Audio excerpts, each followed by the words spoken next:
Yesu Masiya topesi bino mbote tolingi bino na bolingo na Nzambe ngonga na biso ebelemi na émission na biso na rendez-vous na biso oyo tokutanaka na yango ya chaque semaine ya solo Nzambe alingi nga na yo tango tokutami na pema na ofele esenge te bakokumisa Nzambe tango nyonso tu problème nyonso te koyela biso beleme esengeli nga na yo tokumisa kaka Nzambe po te yende mutu azali maître ya vie na biso yende mutu azali maître ya souffle de vie ya bomoi na biso yende mutu azali kobatela biso yende mutu azali kopesa biso makasi yende mutu azali kopesa biso solution na ba problème nyonso oyo tozali nango yende mutu azali kopesa biso souffle yende mutu azali koprendre biso espoir peut-être espoir esilaki na bomoi na biso kasi Yesu Masiya ayaki na se na moi mpona kopesa biso lisusu espoir biso bato tozalaki perdi Nzambe alingi biso yango biso tokutani lisusu na mokolo na lelo tika toyebisa yo lelo lisusu toza lisusu biso moko te toza lisusu na ndeko na biso papa na biso oyo atungaka biso ntango nyonso tu kasi na mosala oyo tozali kosala ye nde tobengi ye papa na biso papa Alpha papa Congo mokili papa mbote papa. Ok, mbote topesi bino mbote lisusu bongo lelo nazali bongo invité monene katikati na plateau na biso yango topesi bino mbote lisusu nazali invité tobengi bino bosila ko invité bandeko mosusu bakota mpona koyeba kopartage nini Nzambe atie kati na biso bongo lelo tozali ndenge toyebi toyali couple comme Kristo tozala mwa ndambo oyo Nzambe atie kati na biso oyo tokoyeba kopartage biso na bino bongo na ntango oyo nakoleka na koyeba kozongisa maloba epai mama na biso la servante Hortense ye nde akomeka koyeba kokele na biso elongo lisusu.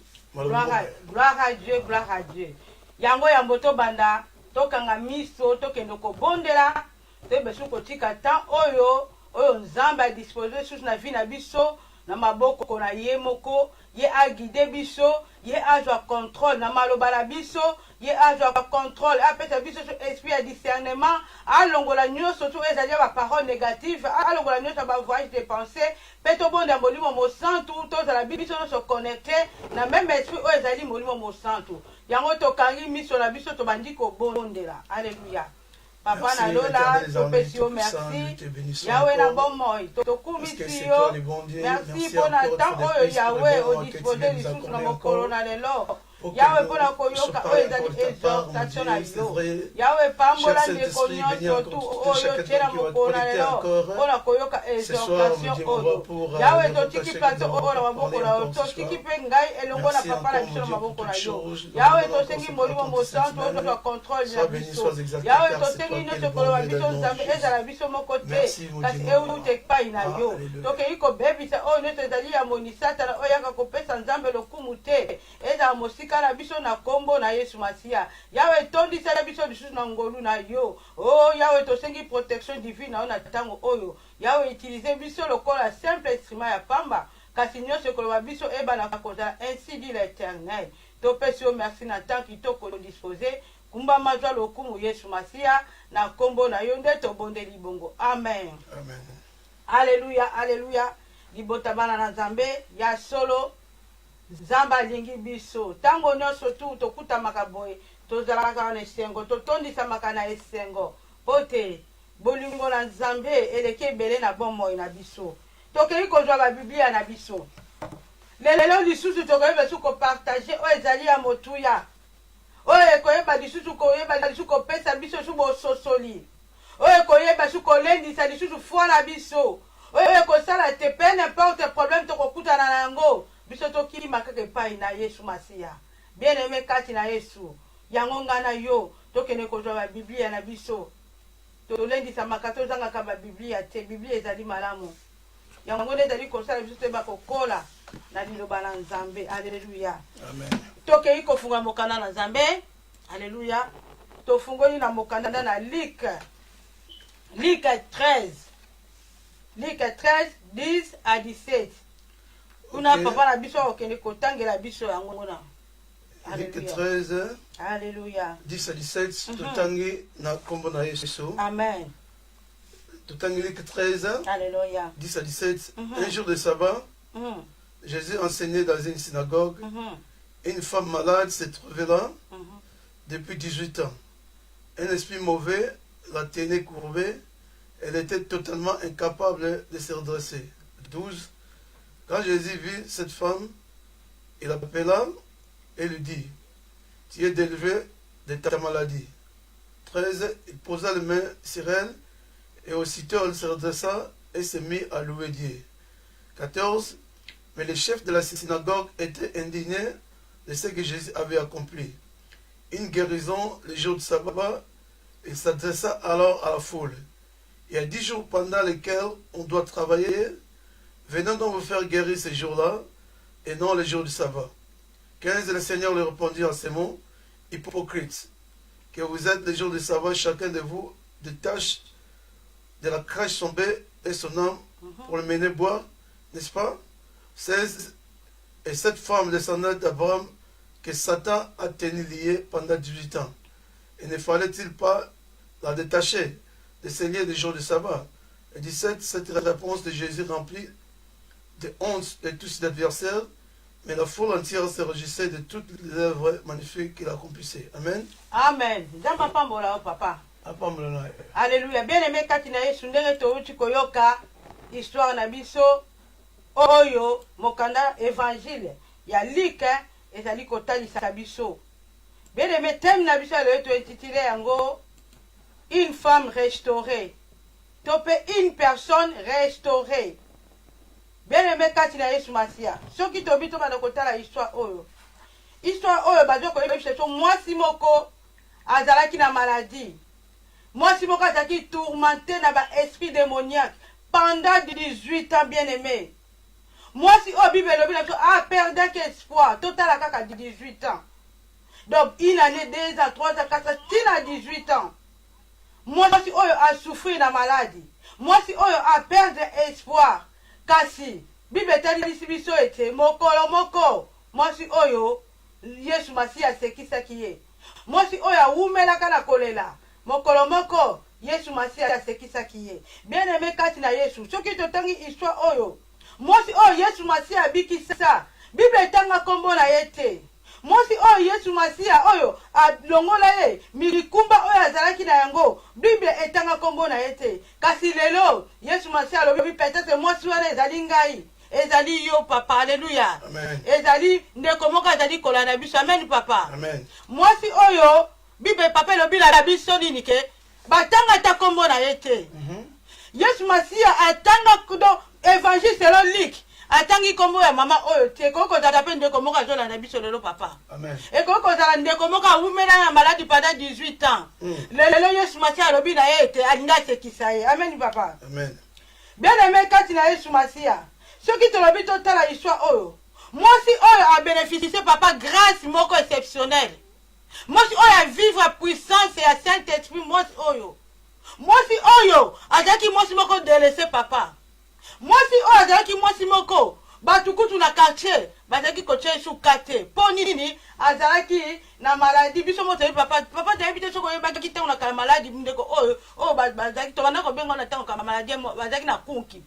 Papa tayebi te soko ko expliquer biso kunki ezala ndenge nini. OK, moi je pense que soki to tali awa na texte oyo ndengi basili ko monisa biso mwasi oyo Satan aliyaki pendant 18 ans.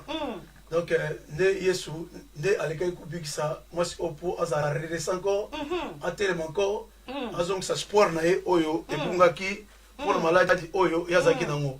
Bon tout le monde soki tobi to expliquer un peu maladie oyo tobengi ya kunki eza au juste ndenge nini. Tomoni maladie ya kunki eza maladie moko na Afrique to na mona ngo mutu aza na kunki mutu wana aza ya kugumbama. Aza ya kugumbama donc aza na difficulté même à rotambola, aza difficulté même ya kosala misala, aza difficulté même ya kosala peu les portes oyo batu normal ba kosala parce que mutu oyo aza ya kugumbama. Eza ko aza mutu moko azo ma charge, eza ko azo ma mikumba wana lourd oiseau même dans Congo wana yango zo permettre yete peut-être à se redresser tous à tout droit wa ngana tout ça. Donc voilà maladie oyo to bingi na kombo ya kunki. Alléluia. Donc eza vraiment maladie mo malamu te bon tomoni ndeko oyo moi sister na biso oyo ye Satan aliaki ye akangamaki na minyololo ya Satana pendant 18 ans azalaki na maladie oyo mais akutanaki na ngolu to ko expliquer on a nteka kasi oyo basenge na ngobele na meka ko expliquer maladie oyo kunki ezali yango na meka peut-être ko décrire maladie oyo le learning ezali maladie yango alléluia nzamba pambolo papa ndongo expliquer wana ndongo lobi mwasi wana jaki donc kunki za maladie moso ta nango obana vina o mobanda kotala kana sase boy donc moyo otala batu boy na likolo ezate elo ke mwasi wana vina yo pendant 18 ans azalaki na punition moko abandaki komona kaka makolo ya batu abandaki komona mutu ya mutu boy te mwasi oyo na bomo ina ye azalaki wana ba docteur basi ba déclarer que maladie na ye balobi ete ndenge ezana vie na yo mobimba okozala kaka bongo maladie na yo ezali incurable eliko bake papa ba docteur pe ba lemanaki ye ba docteur batiaki limite na vie ya mama oyo voilà yango bele metika te bisaka biso ete na bomo ina biso peut-être yo pe nga okutami lelo okutami na kaya mwasi oyo oya mwasi oyo lika atanga kombo na ye te docteur lika atanga kombo na ye te balobi kaka ke mwasi moko abénéficiaki grâce mwasi oyo peut-être ekoki kozala ngai na yo deyo tomoni mwasi oyo ekoki azalaki na problème azalaki tourmenté na infirmité ya maladie oyo babengi yango démoniaque oyo tobengi yango azalaki courbe ngai na yo bien-aimé kati lelo mpe peut-être biso na yo mpe eza na eloko moko mpe ezali kotourmente bomoi na biso peut-être mpe papa badocteur eza na bandeko mingi mpe basi badéclare bango babimisi bango na bopito balobi ete en tout cas totraite yo mingi mais tomoni ka na yo ezosengaka intervention divine bondela kaka nzambe na yo asala tomoni biso tokoki te zonga kaka na ndako kende kozela liwa ndenge moko mpe batiaki limite na vie ya mama oyo mwasi oyo bien-aimé badocteur batiaki limite na vie na ye balobi ete papa ndenge eza wana mwasi oyo akobikaka lisusu te balobi ete mwasi wana akomaki moto moko isolé azalaki ye moko pa amonaki kiteke lobiko na ye ekouta epai wapi amonaki ete ngai ndenge nazali awa mpo na vi na ngai esili kasi eloko tosepelaki na mwasi oyo papa mwasi oyo motema na ye ezalaki komitungisama mingi te mwasi oyo motema na ezali komitungisama te papa lolenge Jacques 14 ezali koloba biso que votre cœur ne se trouble point mwasi oyo malgré tout souffrance na ye mwasi oyo malgré tout pasi na ye avandaki aza kozela ayebaki ete vi na ye eza nango na maboko ya badocteur te papa mwasi oyo ayebaki ete vi na ye eza na maboko ya nzambe alobaki ete tala lelo badocteur balobi ete ngai maladi na ngai eza na kisi te ngai nayebi eza na moto moko oyo apesaka solution ye nde moto yango nde ngai nde mutu naza na espoir oyo ngai natie epai na ye un jour naza na kondima akosala na bomoi na ngai amen papa amen moi je pense que ndenge serteur na biso toloba alléluia alors toana nzambe moko c'est un Dieu qui libère nzambe ndenge mwasi oyo azalaki na mikakatano oyo tomoni soki tozala bamboka banglophone awa babengaka azalaki disable donc azalaki déjà déclaré aza mutu aza mokakatano nde tobengi na lingala mokakatano akoki kosala eloko te donc toyebi bato bazalaka malade comment l'état azwaka soin na bango comment toyebi te na ntango wana mpe soki l'état azalaki to bandaki kozwa soin ya bato oyo boye mais moi je pense que ndenge bible meko expliqué awa ye azalaki lié pa ya satan ndenge mingi mpe na biso lelo toza lié pa ya satan omiyebaka te nini oyo toza nango katikati na bomoi na biso tomiyebaka te nini oyo tokoki kosala to nini oyo toza détaché satan alia biso déjà yango lelo bien aimé dans le seigneur ntango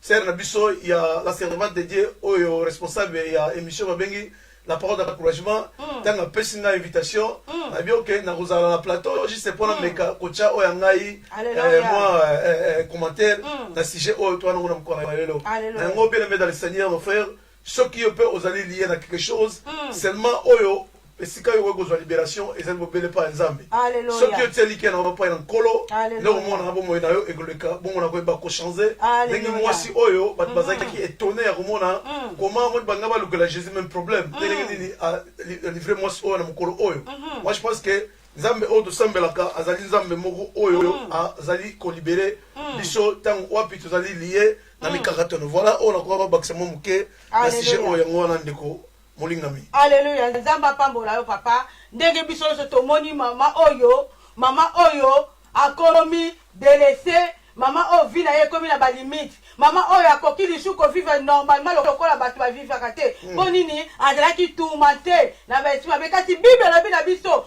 place maye na moto esuki ya nzambe nde ebandi ntango badokter balembani yo ntango badokter batie limite na vie na yo bien aime totalela yesu masiya yesu masiya nde sikoyo azelaka biso ntango wana ntango biso tokomi na état de faiblesse ntango biso mayela badokter balembani tolobi ete o ya biso esuki awa nde sikoyo ntango wana papa nde ntango yesu masiya abandaka koopere ndenge moko mama oyo mayele esili ye mama oyo asuki abandi kolela bina kokende wapi badokter balembani nga mbongo mpe nazalaki nango papa esili sikoyo nakosala nini papa eloko nasepeli na mama oyo azalaki na kondima mokolo moko papa mama oyo ayoki yesu masiya aza na synagogue aza koteya azali koensegne eloko tosepeli na mwasi oyo malgré tout pasi na ye mama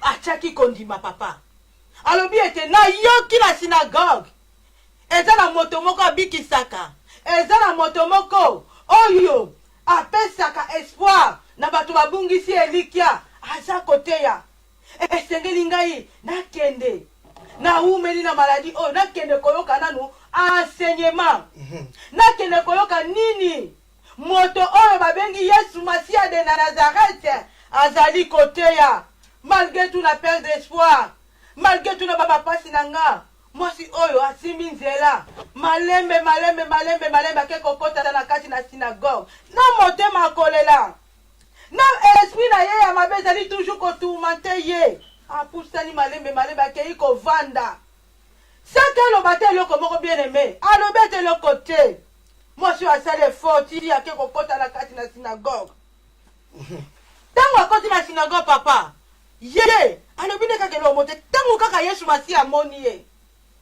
yesu masiya amoni ye papa tokele kotanga yango nanu yesu masiya ntango amonaki ye toza toujours na Luc 13 kuna papa na Luc 13 alleluya amen alleluya tokele kotanga kaka tozaka na Luc 13 epa yo yesu masiya ntango alobaki na ye abiki papa Luc 13 10 alleluya Luc 13 toujours.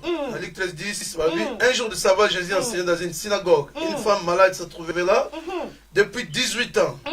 Un esprit mauvais la tenait courbée. Elle était totalement incapable de se redresser. 12. Quand Jésus vit cette femme, il appela lui dit, tu es délivré de ta maladie.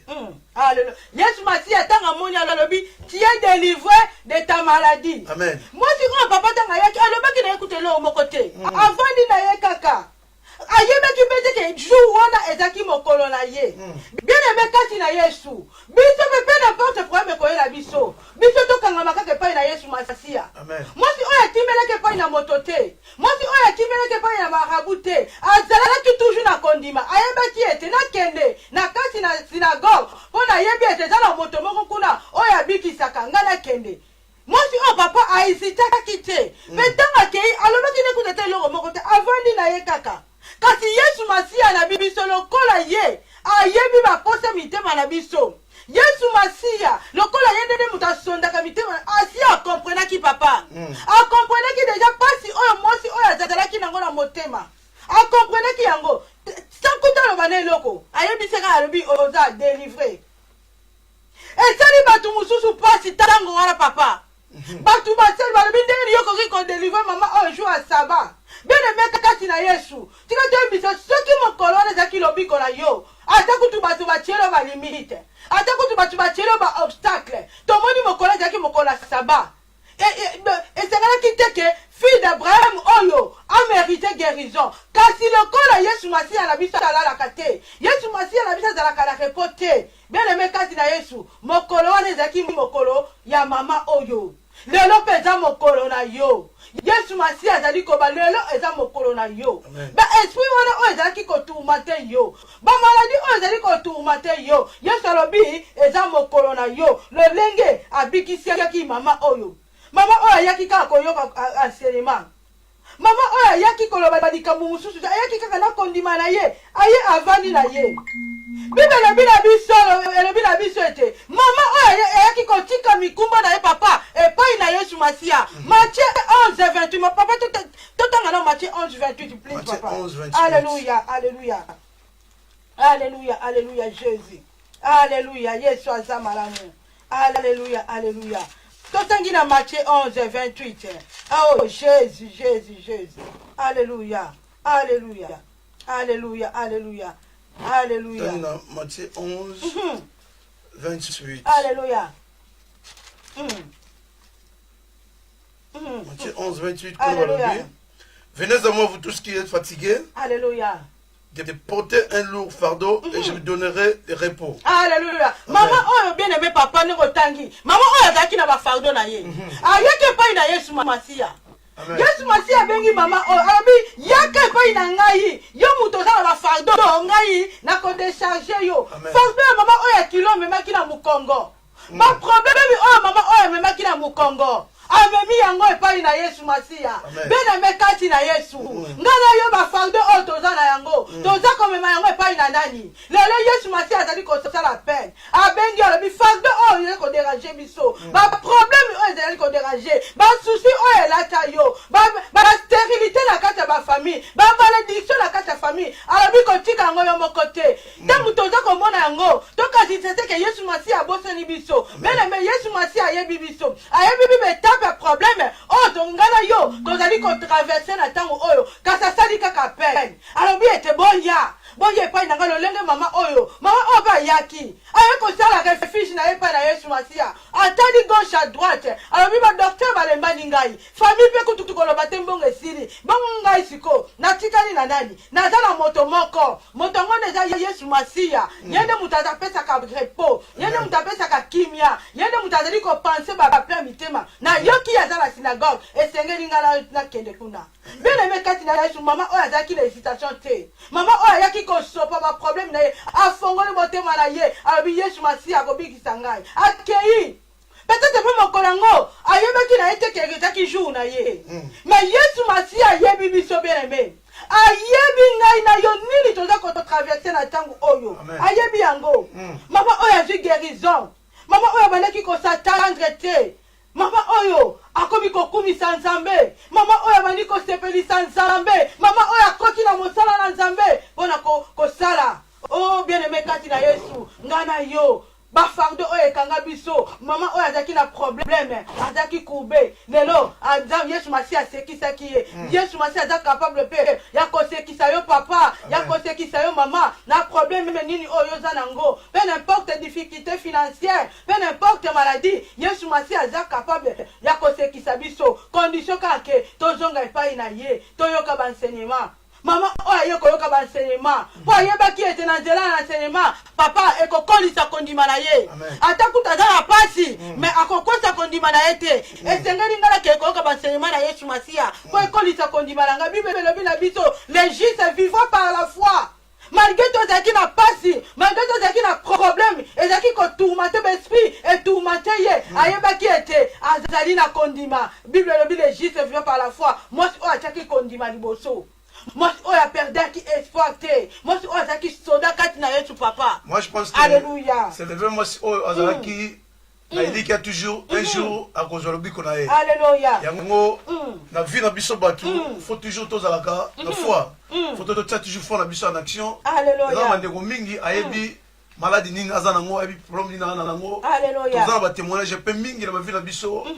Kokoma mkona lelo na 2019 oyo tu emini ntenzambe asali kati na biso. Alléluia. Pour biso tous à l'encore ba eli ba compter sur parmi les vivants encore na mkona lelo.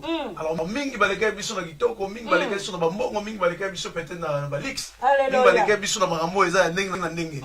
Mais pour la nuit tu as na foi que un jour tu reçois ka to na posa ni mo oyo maladie ozaki nango ayebaki un jour ye akoyeba kozala délivré.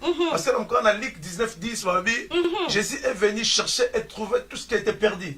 Donc moi si oyo to moni ndenge balobi awa to ya na mikumba biso nyonso to pesa mo pa nani pa na Yesu ye akoyeba ba ko décharger biso parce que nzambe azanzambe oyo azanzambe o azali ko libérer nyonso oyo mababe to na ngoposa ça seulement yo pesa ga mutema no pa nzambe nzambe akosala nini akodebarase nyonso oyo ya mabe eza kati na yo yango mona eza très très important atanke bato oyo bazali kovivre oyo batie elike na moko katikati na nzambe tokobangaka eloko te donc tant tovivre toyebake toza na nzambe moko oyo aza très puissant ntango toza na elike toza na foi pa nzambe wana nzambe akosala toujours quelque chose peu n'importe bato ya mokili bakoloba peu n'importe bamatongi peu n'importe makambo oyo ekoya katikati na biso tokipe yango te mais topesa toujours elike na biso na nzambe nzambe ndenge akoleka na koyeba korendre biso na liberté oyo lokola silai korendre mwasi oyo na liberté voilà mwasi oyo tozomona kunki oyo tomona maladi mais kunki oyo ezorepresente makambo ebele ezorepresente peut-être bafardo ya ndenge na ndenge ezorepresente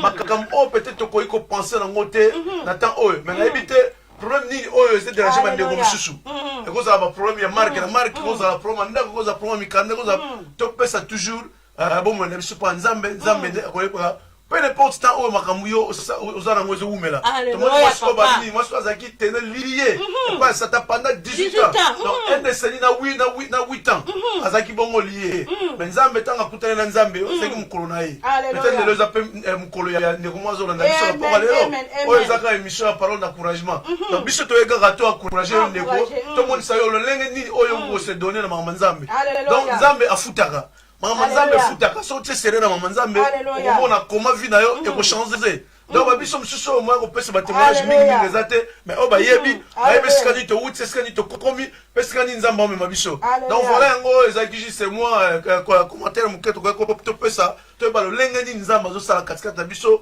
bongo nazongisi mololo pa ya mongo na biso aleluya nzambe apambola yo papa na nga bien aimé kati na yetu vi ya mwasi oyo ezali vi ya mutu oyo azangi prière via mosi oyo ezali via mutu oyo ozangi via sanctification via mosi oyo ezali vi moko ozali kotambola na kobanga nzambe te bien mais soki ozali kotambola sa vie de prière soki ozali kotambola sa sanctification vi na yo ezali courbe liboso na nzambe bien aimé.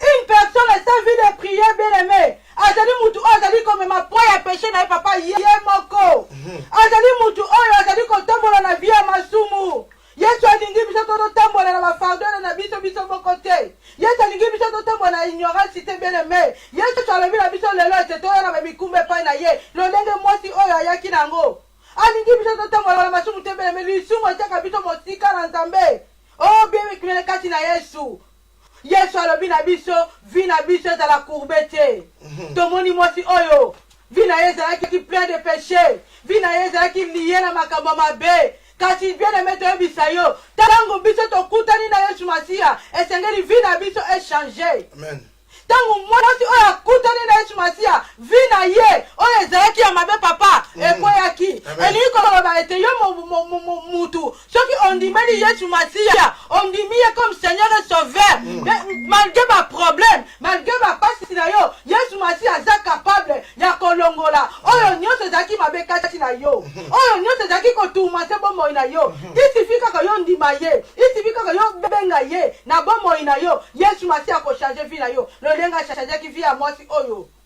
lolenga abengaki Zache ake koluka yesu masiya ntango akutanaki na yesu masiya vi na ye echangeaki bien-aimé kati na yesu bible ezali koloba biso ete quand quelqu'un est en Christ il est devenu une nouvelle créature bien-aimé de Corinthiens kuna 5:17 ntango tokutani na yesu masiya vi na biso ekochange mwasi oyo ntango ayaki nekaka koyoka enseignement azalaki na espoir te ke yesu masiya akoki komona ye kasi na mapapa na Jérémie kuna Jérémie so notangi nini na 1:5 na Jérémie kuna 1:5 kuna bible ezali koloba biso nini ke avant que je t'eusse formé dans le ventre et avant que tu eusses sorti de son sein je t'avais consacré kuna toza komona papa so notangi na Jérémie papa Jérémie combien Jérémie 1 totangi kaka na 5 Jérémie 1:5. Alléluia.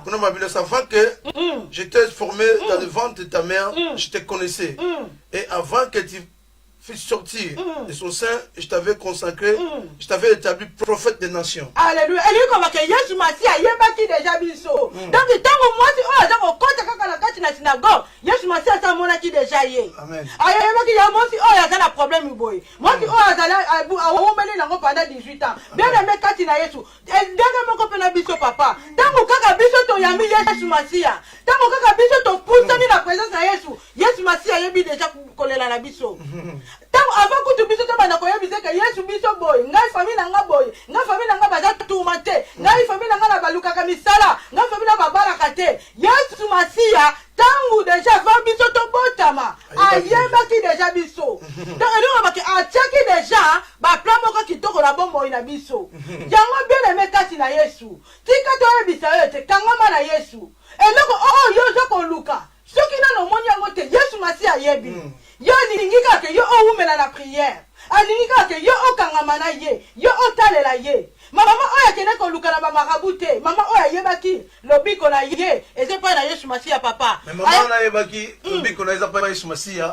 Mais ye abana pe ko tambola conformément à la parole. Amen. Donc tangu yo zali na mikakatolo soko yebi nini ko souffrir et sengel na aussi ko kangama na nzambe ko tambola na conformité avec la parole.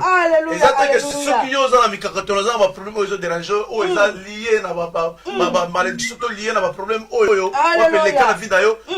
Tant que nous avons le bico, il faut tamboula conformément na kobanga nzambe parce que tout le lelo mingi bakena l'église mingi bakena l'église lelo bazolo kala le bico mais so talibango bazo sengani ba passer ba bondela pona bango passer la bondela pona yo mais les autres dépendent aussi na yo moko attachement na yo na nzambe wa kondima na yo alléluia ki wa mama oyo je représenter ni kunga mama oyo je représenter makambu ebele et kozala bonumba ekozala kozanga mosala ekozala ekobo ekozala kimoyibi ekozala mamane na ndenge parce que yango ezosala ke ezoko bloquer o ezaba bénédiction ya vie na yo au moins ba entourage no bandeko o bozana bango ensemble bazo progresser la vie na bango basama malamu mais yo ozosambela l'église tozanga rater tout ça mais pour nini ozo vivre toujours dans les péchés alors même si okuta na présence nzambe comment il réagit na vie na yo réagit na vie na te pour nini aux liés toujours maman oyo azaki lié mais tant Yesu akutanaki na ye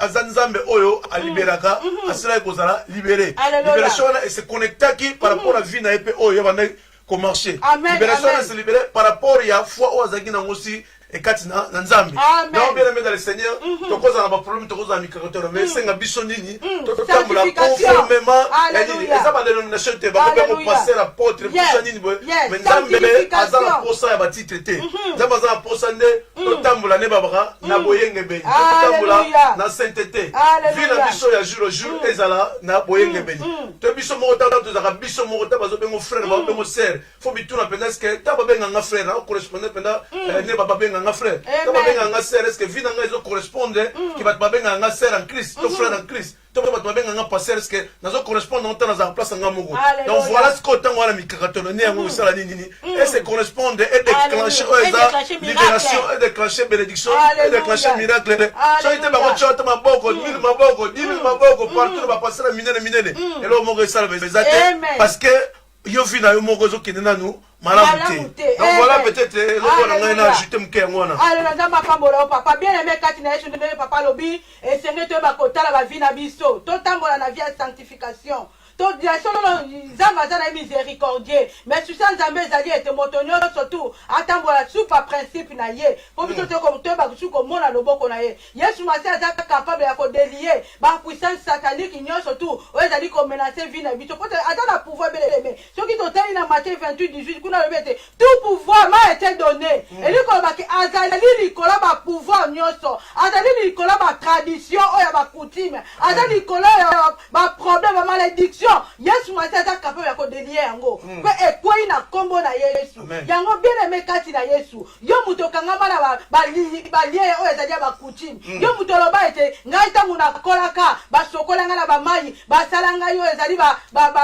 cérémonie traditionnelle bien aimé kati na Yesu Masia lobi ete pouvoir mon côté et koki koleka Yesu Masia na makati yo yakaka epai na Yesu Masia yo yakaka epai na ye décharger ka mikumba lokola mama oyo ayaki ko décharger maladie na ye epai na Yesu pe na suka na yango Yesu Masia amonaki ye pe alekaki na kobikisa ye pe mwasi oyo azongaki na esengo bien aimé kati na Yesu tika to ebisa yo te to s'opposaka te na esprit oyo Yesu tango ozali ko sentir ete présence na Yesu Masia ezali koloba na okende na église ko hésiter te bien aimé kohésite te kozwana na ndako te yesu masi alobi na biso ete tokende kosangana na baninga mpo na likoni moko epelisaka moto te kasi priere ya ngai na yo ekosala ete tokola lisusu mpe toprie ensemble yango bien aimé mama oyo akomprenaki aye na kati na synagogue aye koluka yesu epa yesu masiya bandaki kopesa baenseignement mpe tomoni ete yesu masiya abikisaki papa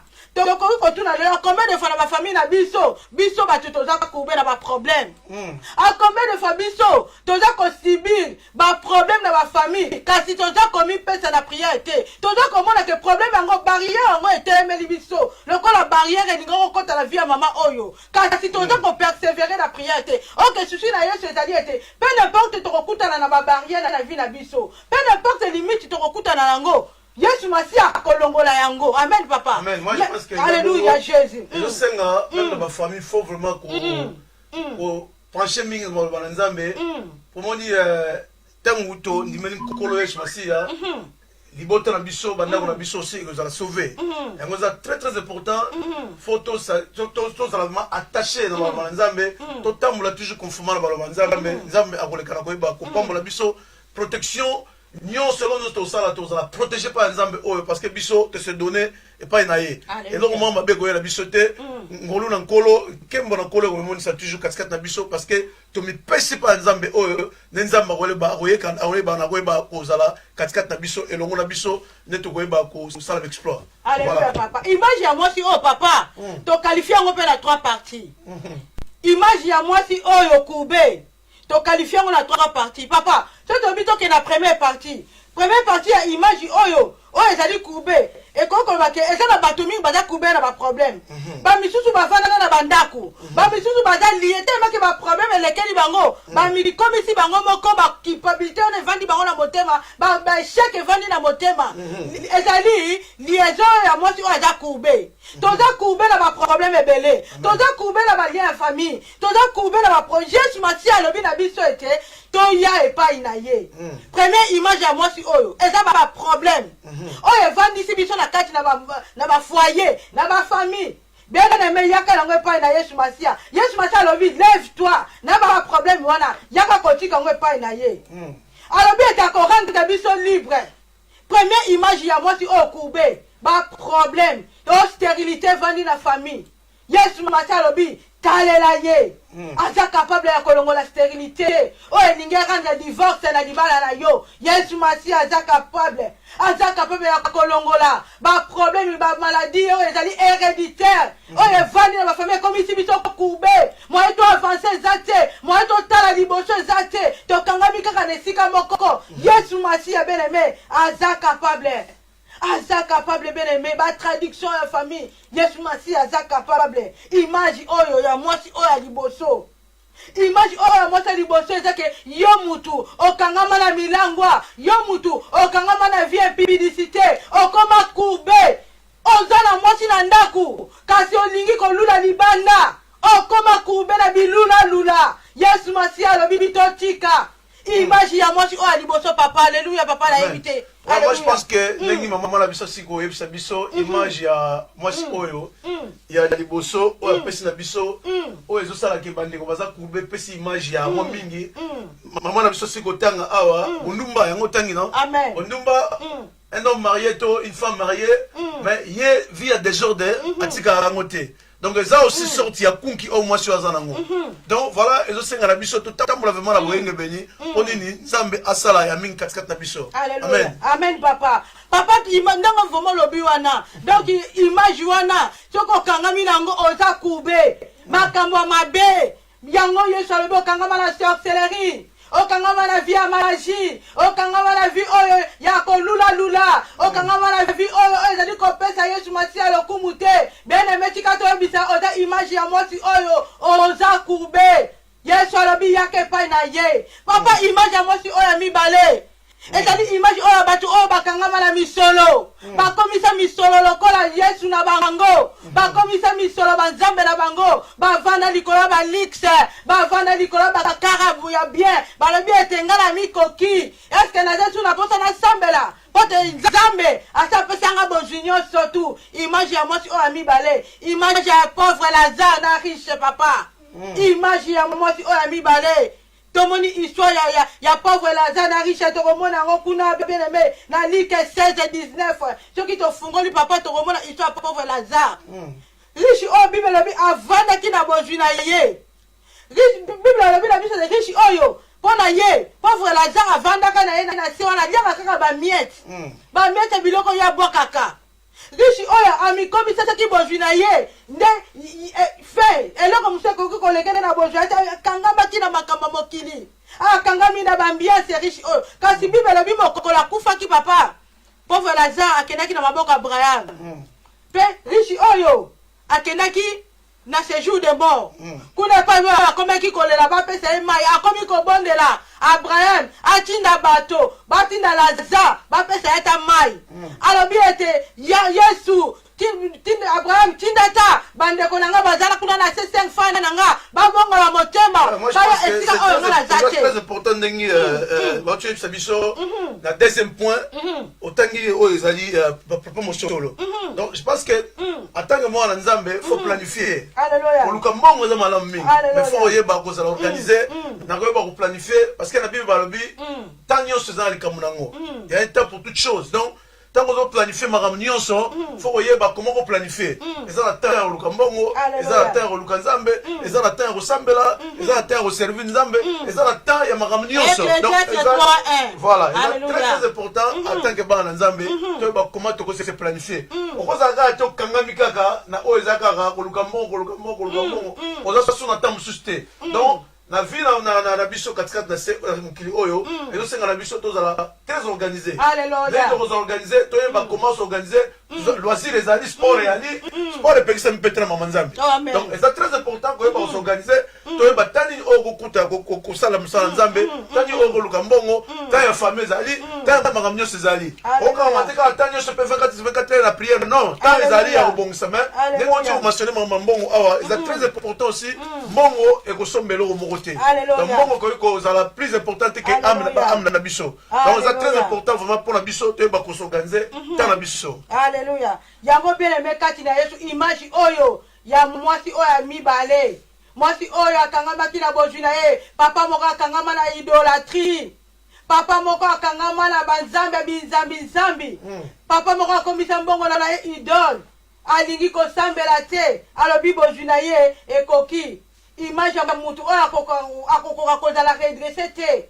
Po aza ignorant na makambo na nzambe po makambo na nzambe etali ete akozala redresse ndenge nini akoki kozala redresse te po na ye soko memele makambo na nzambe longa papa basota image ya mama oyo ya deuxième partie bazembele bandeko mingi bavandi balinga kuta ata koyoka makambo na nzambe te okomemela ye liloba na nzambe frère sœur Yesu masi alingi yo papa ndenga koloba na yo anga déjà na sina comprendre makambo na nzambe ndaza tutu na posa te papa image ya mutu wana papa kokoloba nini place wana. Alléluia. Na image ya misato otangeli biso tozala oyo mibale papa ya mibale toujours je pense que ça va ndeko ba mona bato basambela neti ba yuma mona ba yuma donc ba lekana neti ba na mukili bandeko ba lekana ba yebisu mambo sala tête tout ça ba komaka nzambe mais moi je pense que na biso bandeko ba tala biso awa ba ya kota nzambe nzamba futaka nzambe futaka donc esengo za koto soki yo obipesi pa nkolo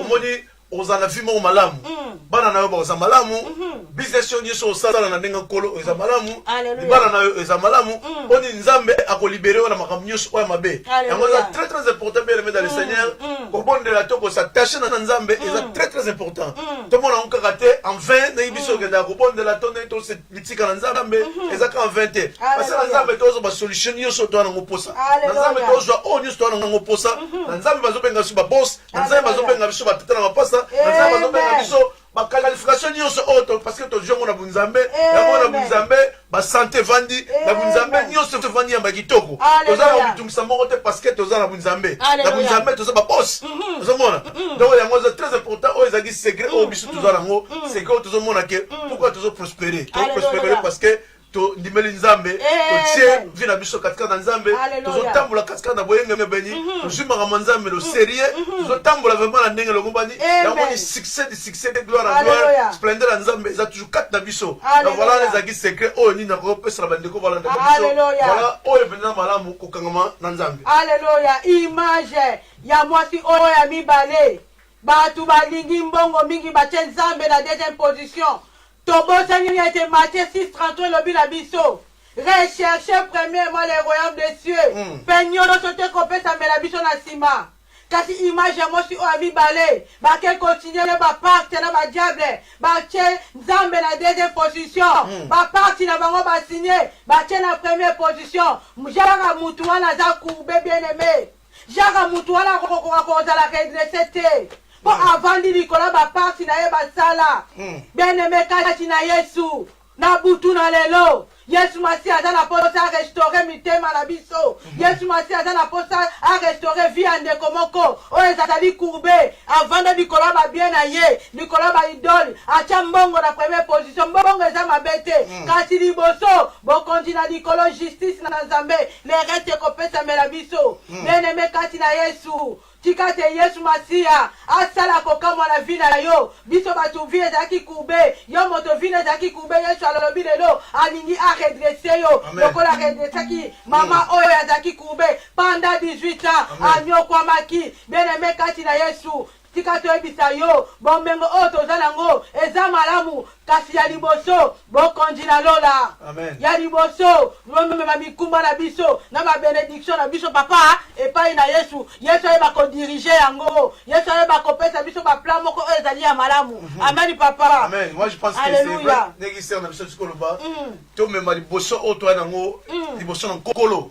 Na to mitika mbeka na nkolo nzambe nde a diriger ba vie na biso. Alléluia. Bele mena le Seigneur Yesu nzambe azo diriger vie na yo.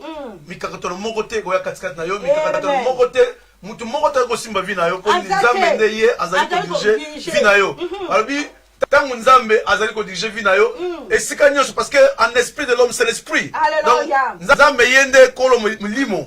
Donc tangu nzambe azali diriger vie na yo esika nyonso ke nzambe ko précéder pour la protection na yo. Peu n'importe quelle bataille comme Satan et ko joyeux parce que nzambe ne azali diriger vie na yo. Et c'est très très important tangu to ba liboso ko s'identifier o nini to ezo kanga biso ndenge mwasi oyo avec on s'identifier d'abord o zaki malade ne to bengi kunki kunki représenter vraiment mingi katikati na Bible comme to servera nzambe o nzambe o aliberaka yango moni événement o isela ko sala mapapo nini nzambe alekana ko ba ko libérer femme oyo. Amen. Papa image ya misato oyebi yango papa image courbe ya misato mwasi oyo papa ezali église image troisième image oyo ya mwasi oyo ezali courbe ezali ba église na biso papa l'église na moi na lelo l'église ya Laodicée papa Yesu Masia ezali koloba na biso image ya troisième ya mwasi oyo azaki courbe eza ko représenter ba église na biso Yesu Masia alingi a réformer ba église na biso papa na mona lo ba église na biso etondi ba problème nzambe na biso azanza papa totanga to ke no fona 1 Corinthiens. Alléluia. Alléluia Jésus. Alléluia, alléluia, alléluia. 1 Corinthiens 14. Alléluia, alléluia. 1 Corinthiens 14 et 33. Oh Jésus. Papa tangi na biso kuna image ya troisième femme. Alléluia. 1 Corinthiens 14 33. 1 Corinthiens 14 33 kuna ba biso boye. Car Dieu n'est pas un Dieu de désordre, mais de paix, comme dans toutes les églises des saints. Alléluia. Nzambe na biso aza nzambe ya désordre te. Et lui kolobaka ke image ya troisième femme azaki courbe ezambe église papa.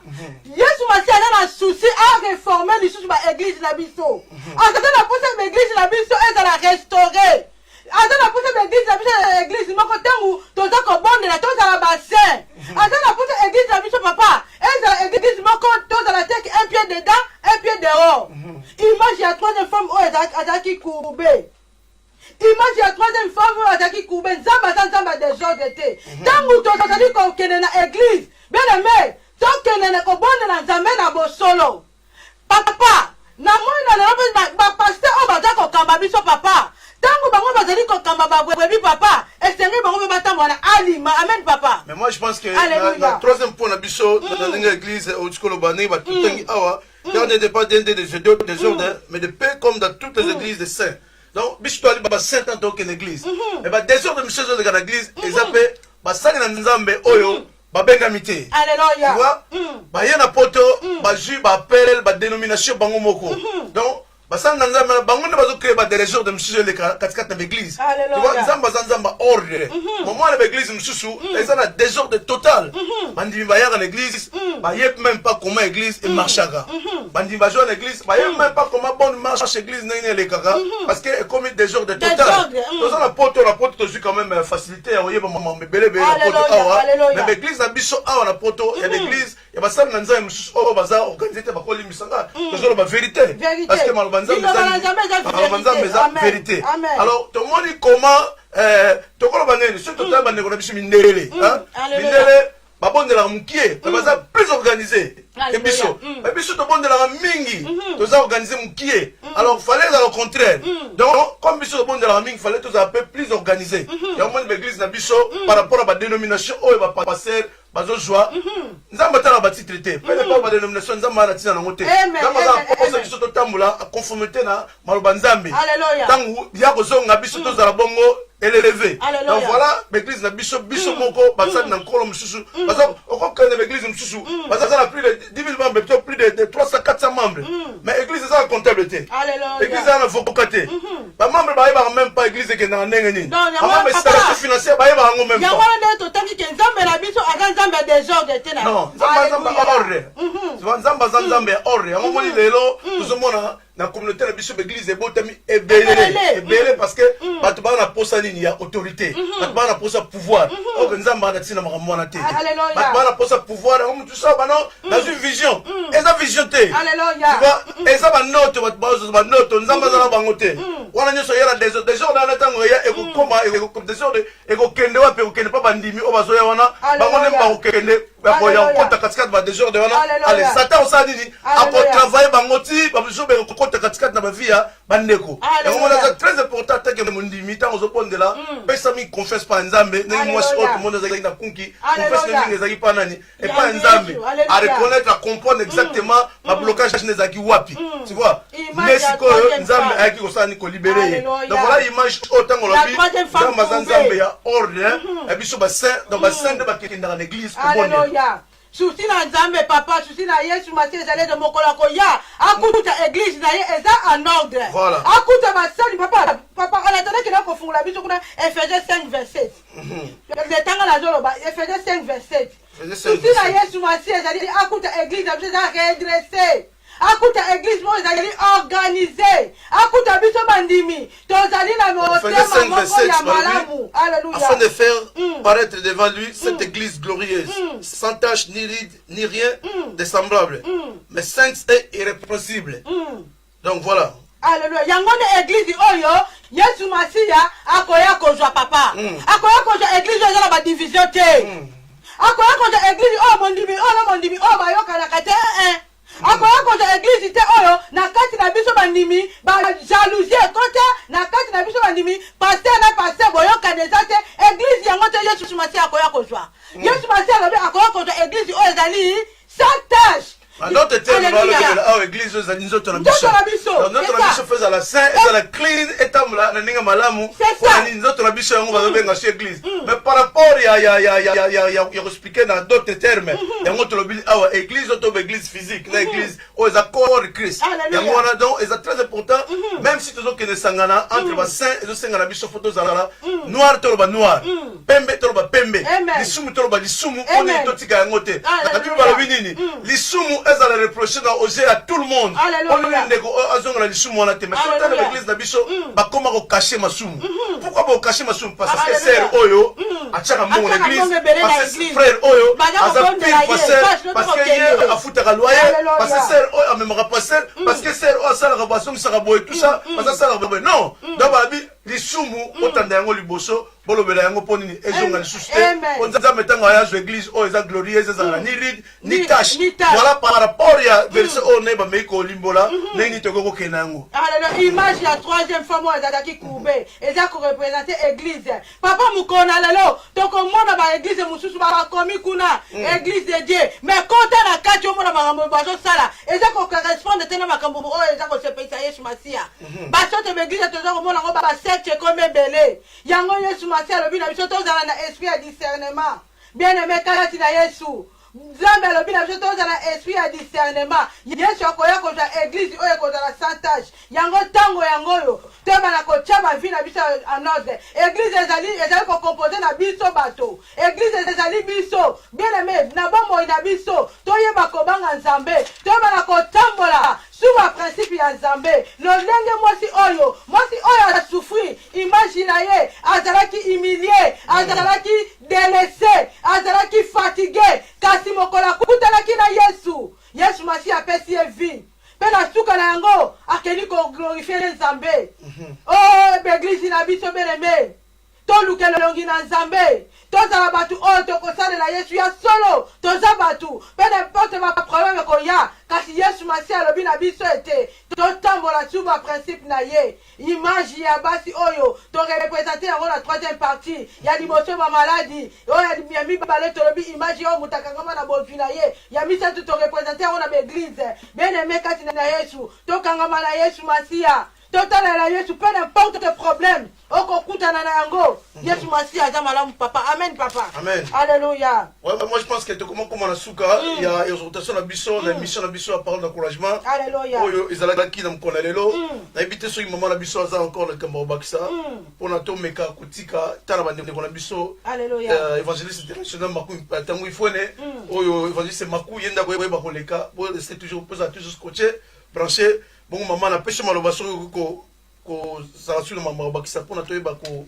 c'est ça bongo émission na biso la parole d'encouragement alléluia alléluia bien aimé kati na yesu tokokoma na suka eloko totalisi biso kaka ke mwasi oyo azalaki courbe pendant 18 ans mais suka na yango ntango akutanaki na Yesu vie na ye changeaki mpe akomamaki moto na esengo yango toye kolendisa biso mpe n'importe situation oyo umeli na yango bien-aimé kolemba te yo persévérer kaka na prière bondela kolemba te toyebi ete ata kuta ne passé olelaki obondelaki problème ino ezwaki solution te bien-aimé kati na yesu le panier circule encore yo persévérer kaka na prière yo talela kaka Nzambe tokanisela kaka ke Nzambe na biso aza moto oyo asalaka Nzambe na biso aza moto oyo alingaka komona biso to souffrir te Nzambe na biso aza moto oyo atindaka biso tozala moto na esengo yango nde eloko oyo Nzambe alingi biso totalela kaka ye totia kaka confiance epai na Yesu Masiya mpe ntango abikisi biso bien-aimé biso tokende kotatola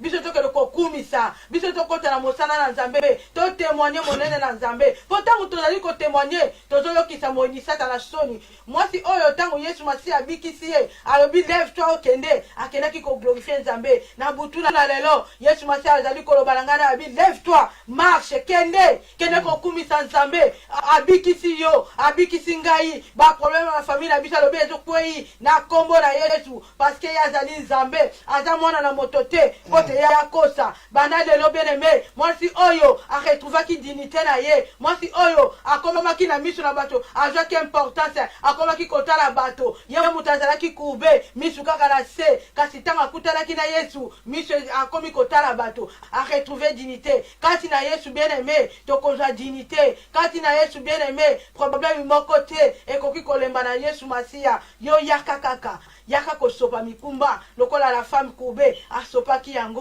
bien-aimé tokomona oyo ezali miracle Yesu alobi na yo abi lève-toi relève-toi sois délivré kotala lisusu le passé te kotala lisusu oyo ba situation oyo dérangeaki yo na le passé te alobi tala siko le futur tala le présent eza makambo kitoko le présent eza ba bénédiction futur ezali ba projet malamu po talobi ete aza na ba projet malamu oyo atia na bomoi na biso toyimayima te tokangama na Nzambe Nzambe akosala kokamwa amen papa tokomokoma na suka alléluia maman la biso tie biso tokangama na Nzambe pe pour citation que koya katika na vie na biso eliki na biso eza na Nzambe bongo tokomona ba exploit makambo malamu katika na vie na biso alléluia bongo mingi ya kolobeza kisu te ndeko oyo nanu opesi vie na yo epai na nkolo te vraiment tobondela na komona Yesu leka ko tia ordre katika na vie na yo eza nanu leta te.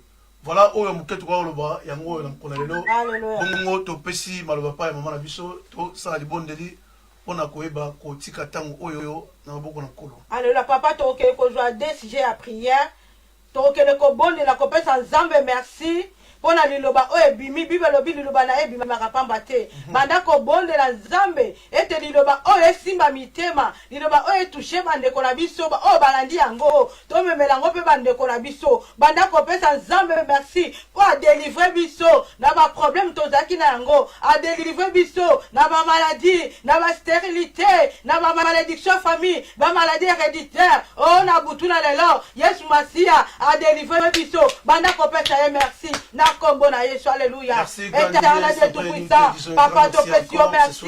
Merci pour la délivrance. Merci, Nzambe la bomboy, pour te délivrer du bon talanga. Merci, Yesu Masia, pour te nyonso tout. Oh, d'acheter ma menace, la vie na biso et poyi. Oh, Yesu, te pétio, merci. Te pétio, merci, Nzambe la bomboy. Yahweh, te pétio, oh, Sali ya kokamba. Oh, Jésus, Yahweh la bomboy. Yahweh, Nzambe, Zalo kumu. Na oyo sali na kombo na Yesu na kombo na Yesu na kombo na Yesu na kombo na Yesu au nom de Jésus au nom de Jésus alléluia alléluia alléluia alléluia alléluia alléluia to bana ko bonde la Nzambe bana ko purifier ba organi moko moko ya nzoto na biso e pa yuapi tozalaki kube na ba problème e pa yuapi ba maladie e vana ki na ba nzoto bana ko bonde la bonde la Nzamba purifier biso na makila na Yesu Masia e bana ko purifier ba organi moko ko bana na mutu na miso na zolo nzoto e pa nyonso tout problème ezalaki ba maladie ezalaki bana ko bonde la na kombo na Yesu alléluia oh éternel Nzambe la bombo Yahweh to tengi Nzambe oh makila na yo e bana ko purifier bandako makila na yo e bana ko purifier ba organi nzoto moko oh ezalaki maladi oh Yesu par le sang de Jésus Christ Nzambe ndeto kilobiko na tela mapipi na yo oh Jésus Yahweh la bombo Yahweh la bikamo bana ko bikisa na kombo na Yesu na kombo na Yesu alléluia alléluia au nom de Jésus. Alléluia. C'est toi qui libères. Dans le nom de Jésus. Merci. Donc, il y a solo tozo tambola. Kati na biso na bandeko na biso ezapa na bandeko mingi. Basina bakolia biloko na babutu. Yango ezali kosala te bango ba progresser te. Ezali kosala te ba umela na malade bana la kube. Lokola mosi o aza kube. Po basina kolese bango ba biloko na monde à ténèbres. Yango na tango oyo. Donc le kobondela. Oh nyoso tout olia. Oh ezaki na monde à ténèbres. Oh ezaki ya mabe. To bana kokele ko vomir. Na kombo na Yesu banda ko bondela. Au nom de Jésus. Au nom de Jésus. Yawe tokeli ko vomir. Soki to lia biloko nyonso. Oh ezaki ya monde à ténèbres. Ya mabe. Oh ekomisa biso kube. To tambola na besheke. To tambola na maladie. To tambola katango nyonso tuna ma problème. Na ba difficulté na biso. Yawe tokeli ko vomir yango. Na kombo na Yesu. Na kombo na Yesu. Na kombo na Yesu. Au nom de Jésus. Au nom de Jésus. Au nom de Jésus. Yawe tokeli ko vomir. Yawe tokeli ko vomir. Na kombo na Yesu. Na kombo na Yesu. Na kombo na Yesu. Na kombo na Yesu. Alléluia. Alléluia. Alléluia. Bana ko anile. Bamaloba nyonso tu. Oh baloba ke mabe. Et rendre biso impuissant. Oh baloba. Et anéantissa ba vie na biso. To progressaka te. Bana ko anéanti. Bamaloba nyonso mabe. Ba déclarer na monde ténèbres. Batu ba belaka na ba famille. Chaque mois batu ba kufaka. Chaque année batu ba kufaka. Na ba mort subite. Bana ko anéantir. Bana ko kene ko anile. Bamaloba mabe. Na kombo na Yesu alléluia. Oh éternel Dieu tout puissant. Yesu Masia. Tokei ko anile. Tokei ko anile. Bamaloba nyonso négatif. Oh balobaka. Nikola ba famille. Tokei ko anile. Na kombo na Yesu. Na kombo na Yesu. Au nom de Jésus. Au nom de Jésus. Au nom de Jésus. Merci Seigneur. Merci Seigneur. Alléluia. Bana ko kumisa Nzambe. Bana ko pesa merci pour la délivrance. Banda kopesa merci pour la victoire. Banda kopesa merci pour Tobiki. Alongo l'union surtout. Oye banda ki ko bloqué. Bambo inabiso. Oye randa ki biso me firme. Banda ko kulumi sans zambe. Alléluia na kombo na Yesu. Oh éternel Dieu tout puissant. Yesu Matia topesi merci. Merci pour la délivrance. Merci pour Bikisi Mabota. Obikisi Bana. Obikisi Bandeleko. Yahweh topesi merci. Jalo kumu. Kumama na yo. Na kombo na Yesu. Alléluia. Alléluia. Alléluia. Mosa Nzambe papa faire une prière à clôture. Merci, l'Éternel des armées, Dieu Tout-Puissant, nous te bénissons encore. Alléluia. Merci encore pour l'attaque qui t'a causé la copie sa casquette nabiso. Pour la passer, un moment qui t'a passé casquette à Bandeko, mon Dieu, mon roi. Ou il se l'a côté casquette nabiso, tika et Bandeko, banso, parce que vous avez connecté nabiso, mon Dieu, mon roi. Il est canako pour toucher mes thèmes à la bango. Il est canako pour libérer bango, ceux qui vont aller kokanga casquette mon Dieu, mon roi. Bongo bango pour lequel susuko, comme ça, mon nayo. L'Éternel des armées, ni to pour le pourquoi le parce que yondo c'est qu'on pèse nabiso. Aussi qu'on pèse sur ma casse, il souffle de vie, mon Dieu, mon roi. Pour la toile, bosso, dans le coin, pour tâter la monnaie, nayo. Alléluia. Tiki va de ko banso, vous avez mon abisso. Alléluia. Kolo, to tiki va de ko bakoleka, na yisho kolanda. Tika Dieu, c'est la vous avez mon abisso. Alléluia. Dans le nom de Jésus, bon te bonne gloire et louange au Seigneur Jésus-Christ. Gloire et louange à toi, Seigneur Jésus-Christ. Amen. Amen. Amen. Amen. Zamba papa mbola biso bande kono to zaki connecté. To déplacé te, to zala toujours wana.